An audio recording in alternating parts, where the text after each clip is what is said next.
हाल ही में अमेरिकी president Donald Trump और रूसी राष्ट्रपति व्लादिमीर पुतिन की अलास्का में मीटिंग होने वाली है। ये दोनों नेता यूक्रेन और रशिया के बीच में जो लंबे समय से चले आ रहे वॉर को लेकर काफी बातचीत करेंगे और दोनों की ये कोशिश रहेगी, खास करके डोनाल्ड ट्रंप की ये कोशिश है कि वो इस युद्ध को रुकवाना चाहते हैं। इसके पीछे कई सारे रीजन है इनका, जिसका एक महत्वपूर्ण जो रीजन है वो है उनका चुनावी वादा। जिस तरह से उन्होंने चुनाव के समय अपनी जनता के सामने ये कहा था कि अगर मैं सत्ता में आया तो इस युद्ध को तुरंत रुकवा दूंगा, लेकिन आज उन्हें सत्ता में आए काफी टाइम हो चुका है, लेकिन अभी भी रशिया यूक्रेन वॉर यूं के यूं ही चल रहा है। तो ऐसे में ट्रंप के सामने एक बड़ी चुनौती है और मुझे ऐसा लगता है कि ये युद्ध ट्रंप के लिए वो गले की हड्डी बन चुका है जो ना तो वो निगल पा रहे हैं ना ही उसको उगल पा रहे हैं। तो काफी ज्यादा आप कह सकते हो कि अमेरिका की इज्जत डोनाल्ड ट्रंप की साख इस युद्ध पर लगी हुई है। इसी को लेकर दोनों नेता मीटिंग कर रहे हैं। अब इस कॉन्टेक्स्ट में एक बड़ा डेवलपमेंट भारत को लेकर देखने को मिल रहा है और देखने को क्या मिल रहा है कि अमेरिकी वित्त मंत्री हैं स्कॉट बेसेंट के द्वारा ये कहा गया है कि अगर डोनाल्ड ट्रंप और पुतिन की मुलाकात में कोई रिजल्ट नहीं मिला, यानी कि कोई परिणाम निकल कर नहीं आया और रशिया यूक्रेन युद्ध नहीं रुका, तो ऐसे में वो भारत के ऊपर और ज्यादा टैरिफ लगा देंगे। स्कॉट बेसेंट और अमेरिकी प्रशासन का ये मानना है कि रशिया भारत के लिए बहुत ज्यादा खास है, दोनों की रिलेशनशिप बहुत ज्यादा स्ट्रांग है, बहुत ज्यादा मजबूत है। ऐसे में अगर अमेरिका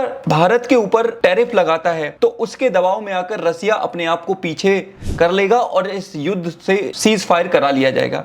यानी कि सीधा सीधा मानना यह है कि भारत के कंधे पर रखकर डोनाल्ड ट्रंप अपना निशाना साधना चाहते हैं, यानी कि भारत पर टैरिफ लगाकर डोनाल्ड ट्रंप चाहते हैं कि वो भारत की मदद से इस वॉर को रुकवा देंगे।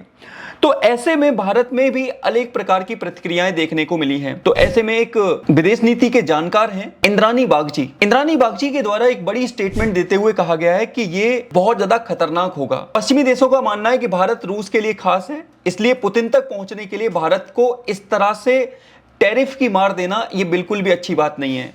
उन्होंने कहा पुतिन एक ठंडे दिमाग वाले व्यक्ति हैं और सच कहूं तो उन्हें भारत पर पड़ने वाले प्रभाव की कोई परवाह नहीं है, इसलिए भारत अपनी क्षमता से परे परिणामों को प्रभावित करने वाला एक पंचिंग बैग बन जाएगा। यानी कि अमेरिका भारत को एक पंचिंग बैग की तरह इस्तेमाल करना चाहता है डोनाल्ड पुतिन के खिलाफ। देखिए, पिछले काफी समय से आपने देखा होगा कि डोनाल्ड ट्रंप लगातार भारत के प्रति अग्रेसिव होते जा रहे हैं और वो पाकिस्तान के प्रति बहुत ज्यादा क्लोज आ रहे हैं। अब ये बात साफ हो चुकी है क्योंकि उनके प्रशासन में मौजूद जो लोग हैं वो खुलकर ये कह रहे हैं कि भारत और रशिया बहुत ज्यादा क्लोज हैं, इसी वजह से अमेरिका लगातार टैरिफ लगाने की बात कर रहा है। अब तो उनके मंत्री स्कॉट बेसेंट के द्वारा भी एक खास रूप से कह दिया गया है। तो अब क्वेश्चन उठता है कि ऐसे में हमारी रणनीति क्या हो। तो इस कॉन्टेक्स्ट में एक और व्यक्ति हैं जिनका नाम है हिंडोल सेनगुप्ता।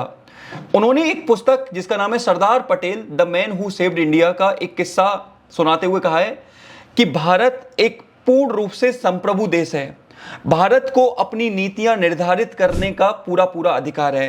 ऐसे में अगर ट्रंप भारत के ऊपर किसी प्रकार के टैरिफ लगाते हैं तो ऐसे में भारत भी अपनी नीति अपने अनुसार डिसाइड कर सकता है और हम ये निर्धारित करेंगे कि हमें रशिया से ऑयल खरीदना है या नहीं खरीदना। हमारी यूक्रेन को लेकर नीति क्या होगी ये हम डिसाइड करेंगे, क्योंकि हम एक संप्रभु देश हैं और हमारे पूर्वजों ने हमें आज़ादी को बनाए रखने का पूरा अधिकार दिया है। इसलिए हम ये डिसाइड करेंगे कि हमें किस प्रकार से रूस से डील करना है, किस प्रकार से अमेरिका से डील करना है। अब देखना यह होगा कि आखिर इस मीटिंग का परिणाम क्या निकलेगा। अगर यह परिणाम निकलता है कि दोनों देश एग्री हो जाते हैं इस सीज फायर को, साथ ही रशिया और यूक्रेन भी आमने सामने आकर सीज फायर करने के लिए तैयार हो जाते हैं, तो ये विश्व के लिए एक बेहतर साइन होगा। साथ ही इससे जो आजकल अस्थिरता देखने को मिल रही है, जियोपॉलिटिक्स जो लगातार प्रभावित हो रही है, उस पर भी काफी सकारात्मक प्रभाव देखने को मिलेंगे।